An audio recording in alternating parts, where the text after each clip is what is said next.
प्रणाम। मैं पंखुड़ी आचार्य आज आप लोगों को बता रही हूँ कि तुलसी के नज़दीक दीपक जलाने से क्या होता है। कान खोलकर सुन लो। यही है मेरी टॉपिक। अगर वीडियो अच्छी लगे तो भी लाइक सब्सक्राइब कमेंट कर दीजिएगा। अगर वीडियो नहीं भी अच्छी लगे तो भी लाइक सब्सक्राइब कमेंट कर दीजिएगा मेरे माता रानी के चरणों में, क्योंकि माँ खुश हो जाएगी तो पूरा दुनिया खुश हो जाएगी, क्योंकि माँ के ही कदमों में पूरा जन्नत है। और हम इंसान जो ज़िंदगी भर नहीं कर पाते हैं वो अगर माँ चाह देगी तो चंद सेकंडों में आपका हो जाएगा काम। तो आप लोगों को मैं बता रही थी कि तुलसी के नीचे दीपक जलाने से क्या होता है। तो पहले मैं आप लोगों को बता दूं कि तुलसी के नज़दीक किस चीज़ का दीपक जलाना चाहिए। बहुत लोगों का कमेंट आता है कि किस चीज़ का दीपक जलाना चाहिए, सरसों के तेल का या तिल का तेल का या घी का। तो मेरी जहाँ तक कथन है मैं आप लोगों को बता रही हूँ कि कभी भी आप अगर तुलसी के नज़दीक दीप जलाते हैं या शमी के पौधे के नीचे दीप जलाते हैं या आंवले के पेड़ के नीचे दीप जलाते हैं तो उस दीप को आपको घी में ही जलाना है। सर्वप्रथम मैं आप लोगों को बता रही हूँ कि दीप घी का ही होना चाहिए। बेशक वो थोड़े देर के लिए ही जले, लेकिन घी का दीपक जलना चाहिए, क्योंकि घी का ही दीपक अति उत्तम होता है। और घी ना मिले, घी का सामर्थ्य ना हो तो क्या करें। तो आपको तिल के तेल का दीपक जलाना शुभ होता है। नहीं होने के बाद आप जला सकते हैं। अगर संभव है तो आप घी का ही दीपक जलाइए, जिससे आपको बहुत ही जितने भी और जब तक आप रहें तब तक हो सके तो घी का ही दीपक जलाइए। कोशिश कीजिए कि घी का ही दीपक जले। और मैं बता रही थी कि तुलसी के नीचे दीपक जलाने से क्या होता है। तो धरती पर एक तुलसी ही है जो सारे दुर्भाग्यों को मिटा सकता है। और पहला तुलसी और दूसरा गाय, क्योंकि हम लोगों को बुजुर्ग कहते थे कि जो दुख पुत नहीं मिटा सकता है वो दुख गाय मिटा सकता है। तो इसीलिए धरती पर कलयुग में कलिकाल में आपको या तो गाय दुर्भाग्य मिटा सकता है, नहीं तो आपका ये घर में रोपा हुआ तुलसी रोपण किया हुआ ये पौधा आपका दुर्भाग्य मिटा सकता है।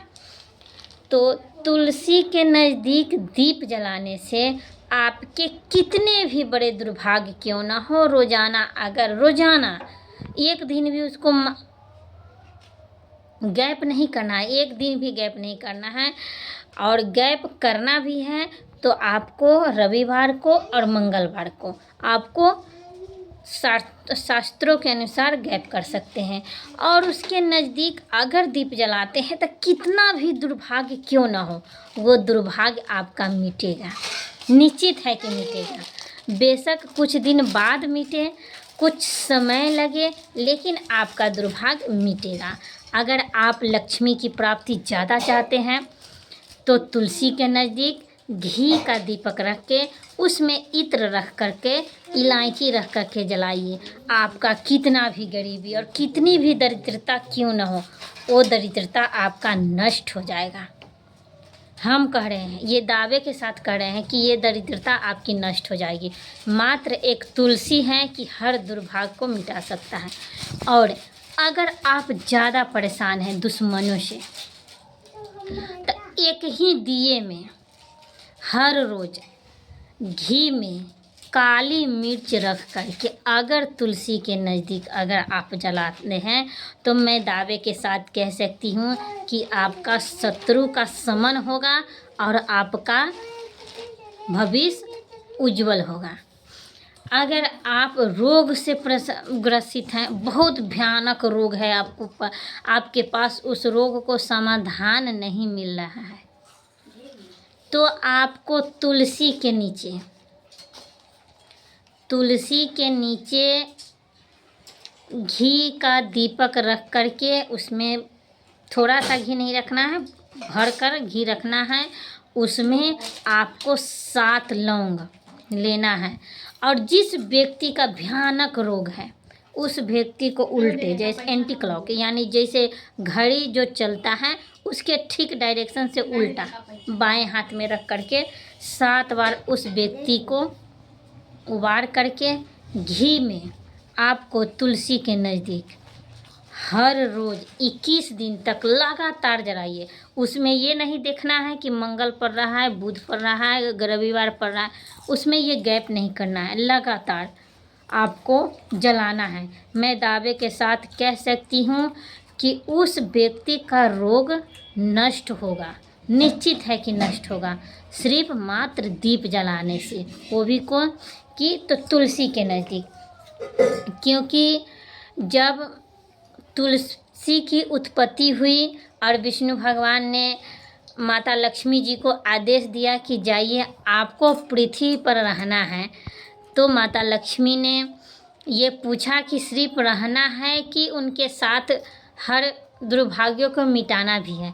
तो विष्णु भगवान कहे कि नहीं, आपके नज़दीक जो भी परेशानी हो, जो भी व्यक्ति आपके नज़दीक भावपूर्वक श्रद्धापूर्वक आपके नज़दीक आए, आपके दीपों से आपको प्रशंसित करे, आपके उनको हर परेशानी को आपको ख़त्म करना है। माँ लक्ष्मी ने स्वीकारी और तुलसी के रूप में तो माता रानी ने स्वीकारी और पृथ्वी पर तुलसी के रूप में उत्पन्न हुई। और उस दिन से, उस समय से माँ लक्ष्मी के नज़दीक जो भी परेशानी आप लेकर जाएंगे, साक्षात माँ का रूप आजकल कलिकाल में माता लक्ष्मी है। एक बार जानते हैं, कलयुग में चंडी विनायक, कलयुग में सर्वप्रथम गणेश की, उसके बाद चंडी यानी माता लक्ष्मी की, माँ जगजननी जगदम्बा की पूजा की जाती है। कल्लू चंडी विनायक, कलयुग में जो भी परिस्थिति उत्पन्न होती हैं, अगर विनायक गणेश जी को कहते हैं और चंडी माता लक्ष्मी, माँ काली, माँ दुर्गा, माँ गौरी, हर नाम में माँ का ही संबोधित किया गया है। और ये कलयुग का सर्वप्रथम एक यही रहस्य है, कलयुग चंडी विनायक का। चंडी के सामने जो भी परिस्थिति आप लेकर जाएंगे, उन परिस्थितियों को वो समन करेगी और आपको एक नया मार्ग दिखाएगी।